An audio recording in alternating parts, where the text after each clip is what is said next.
قریش مکہ یہ کہا کرتے تھے کہ نبی پاک صلی اللہ تعالیٰ علیہ وسلم کو کوئی بشر سکھاتا ہے، معاذ اللہ کسی آدمی سے سیکھ کے آتے ہیں تو ہمیں آیتیں بتاتے ہیں۔ اللہ کریم نے فرمایا الرحمن علم القرآن، فرمایا کوئی بشر نہیں سکھاتا، رحمان خود انہیں قرآن سکھاتا ہے۔ رحمان نے خود قرآن سکھایا۔ خلق الانسان، اور پھر میں نے اس انسان کامل محمد عربی کو پیدا فرمایا ہے۔ حضور امی ہے۔ امی کا معنی معاذ اللہ بعضوں نے اپنی قرآن پاک کے ترجمے کیے تو امی کا معنی ان پڑھ کر دیا، حالانکہ امی کا معنی ہے بغیر پڑھا ہوا، جو دنیا میں کسی سے پڑھا نہ ہو، جو پڑھ کے آیا ہو اسے امی کہا جاتا ہے۔ نبی پاک صلی اللہ علیہ وسلم کو خود رب کریم نے پڑھایا۔ حضور فرماتے ہیں میں نے اپنے رب سے ادب سیکھا ہے اور بڑا ہی پیارا سیکھا ہے۔ قرآن مجید نے کہا کہ محبوب کا تو یہ حال ہے کہ اب یہ اپنی مرضی سے بولتے ہی نہیں۔ رب فرماتا ہے یہ میرے نگاہ کرم میں رہتے ہیں۔ وما ينطق عن الهوى ان هو الا وحی یوحى، یہ اپنی مرضی سے کوئی بات نہیں کرتے، وہی کرتے ہیں جو رب انہیں وحی ارشاد فرماتا ہے۔ یہ علم ڈائریکٹ اللہ تعالیٰ نے اپنے محبوب کو عطا فرمایا۔ یہ قرآن مجید کی دو جگہ سے میں نے سورہ نجم بھی پڑھی ہے، سورہ رحمان بھی پڑھی ہے۔ ہم آپ کو ہر چیز کی دلیل قرآن و سنت سے دیتے ہیں۔ تو فرمایا اللہ کریم نے کہ میرا حبیب اپنی مرضی سے بولتا نہیں، جب میں حکم دیتا ہوں تو اب سنیے ترمذی شریف کی حدیث، نبی پاک علیہ السلام معراج کا واقعہ بیان کرتے، حضور فرماتے میں نے اپنے رب کا دیدار کیا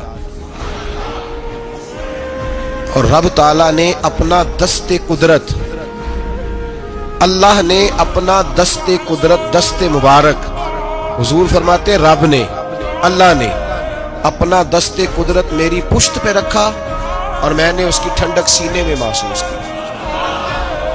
اللہ نے پشت پہ ہاتھ رکھا تو میں نے اس کی ٹھنڈک، یہ ترمذی کے لفظ ہیں، میں نے دل میں اس کی ٹھنڈک محسوس کی اور پھر ہر چیز کا علم اللہ نے مجھے عطا فرما دیا۔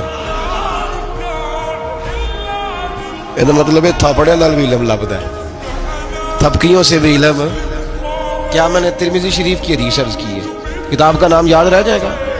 اس کا مطلب ہے علم صرف اسے نہیں ملتا جو پھٹی پہ آ کے بیٹھتا ہے، دارا با یاد کرتا ہے، تھپکیوں سے۔ حضور فرماتے ہیں رب کریم نے میری پشت پہ ہاتھ رکھا، میں نے اس کی ٹھنڈک دل میں محسوس کی اور پھر میں نے جان لیا ہر چیز کا علم اور میں نے ہر چیز کو پہچان بھی لیا۔ اب یہ وہ خاص فیض ہے، خاص یہ کام معراج کی رات ہوا، خلوت میں، تنہائی میں، اکیلے میں اللہ تعالیٰ نے اپنے حبیب کو خاص علوم عطا فرمائے۔ اب نبی پاک نے یہ علم، یہ اس کو کہتے ہیں سینہ بسینہ علم، یہ منتقل ہوتا ہے، یہ آگے تقسیم ہوتا ہے۔ نبی پاک صلی اللہ علیہ وسلم نے کہیں بھی کنجوسی نہیں فرمائی معاذ اللہ تقسیم کرنے۔ حضور علیہ السلام نے فرمایا اللہ تعالیٰ نے میرے سینے میں جو کچھ رکھا تھا میں نے نکال کے ابو بکر کے سینے میں رکھا۔ پھر فرمایا یہ جو علی ہے نا، اگر میں شہر ہوں نا علم کا تو علی اس کا دروازہ ہے۔ گویا میں نے اللہ کی دی ہوئی معرفت کا جو مکان بنایا ہے تو میں نے دروازہ مولا علی کو بنایا ہے، جو علی سے پیار کہے گا وہی آ کے مجھ سے فیض پائے گا۔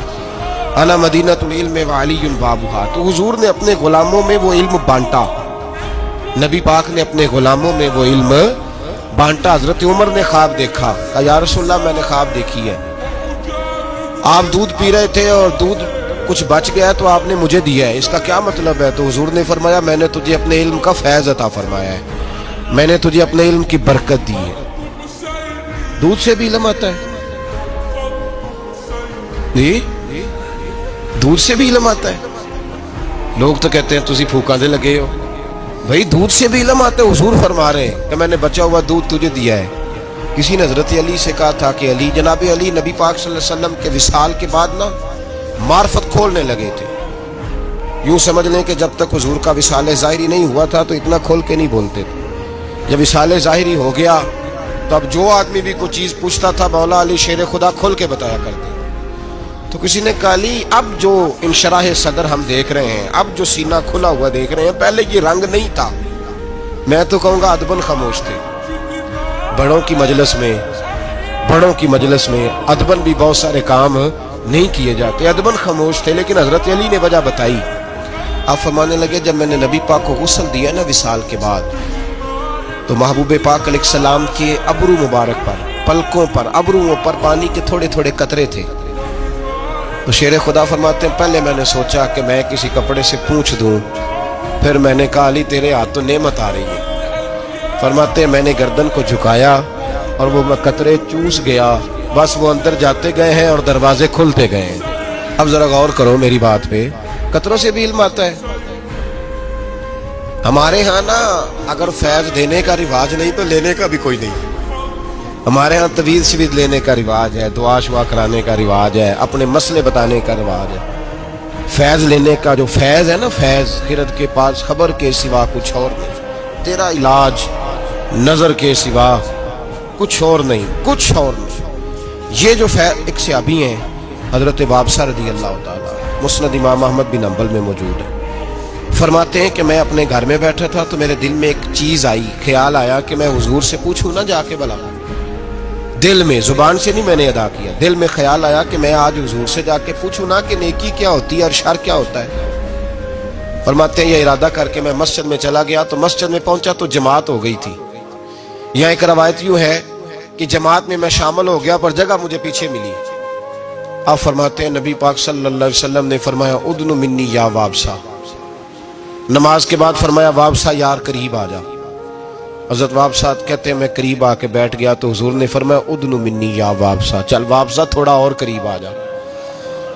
کہتے میں دوسری تیسری صف میں تو فرمایا ادنو منی یا وابصہ، چل یار تھوڑا اور نیڑے آ جا۔ فرماتے میں اتنا قریب گیا قربان جاؤں میرے گھٹنے حضور کے مقدس گھٹنوں سے مس ہونے لگے۔ نبی پاک صلی اللہ علیہ وسلم نے فرمایا کیسے آئے ہو؟ میں ابھی چپ ہی تھا۔ حضور نے فرمایا کوئی بات پوچھنے آئے ہو نا، کوئی بات پوچھنے آئے ہو؟ عرض کی حضور ہاں۔ کہتے میں نے دل میں سوچا تھا، زبان پہ تو لفظ ہی نہیں تھے۔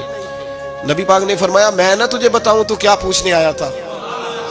تو کہے تو میں نہ تجھے بتاؤں، کہو تو راز حیات کہہ دوں، حقیقت کائنات کہہ دوں، وہ بات کہہ دوں جو پتھروں کے دلوں کو بھی پاش پاش کر دے، کر دوں بات؟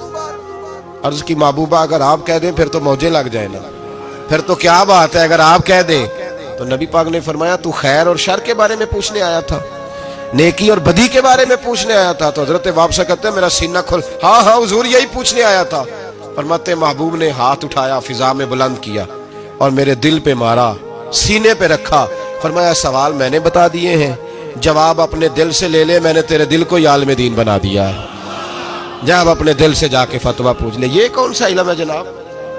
سینے پہ ہاتھ رکھنے سے بھی علم آتا ہے، دودھ پینے سے بھی علم آتا ہے، چہرے پہ لگے ہوئے پانی کے قطرے کوئی آدمی چوس لے تب بھی علم آتا ہے۔ خرد کے پاس خبر کے سوا کچھ اور نہیں، تیرا علاج نظر کے سوا کچھ اور نہیں۔